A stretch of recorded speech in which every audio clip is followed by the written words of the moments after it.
فاكر لما كنت بتنزل التموين وتلاقي نفسك مجبور تجيب نفس السلع كل شهر حتى لو مش محتاجها؟ شكله الموضوع ده ممكن يتغير قريب جدا، لأن وزارة التموين بتدرس حاليا التحول من الدعم العيني للدعم النقدي المشروط.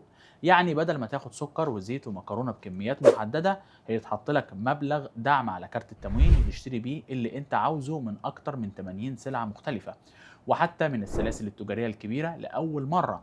يعني ممكن تروح سوبر ماركت كبير وتشتري احتياجاتك براحتك، سواء لحوم أو دواجن أو جبنة أو منظفات، من غير التقيد بالكميات القديمة اللي الناس كانت بتشتكي منها سنين. والأهم إن الحكومة بتقول إن قيمة الدعم هتتحسب بالسعر الحر الحقيقي للسلع، يعني المواطن هياخد قيمة أقرب للسوق بدل الأسعار المدعمة القديمة.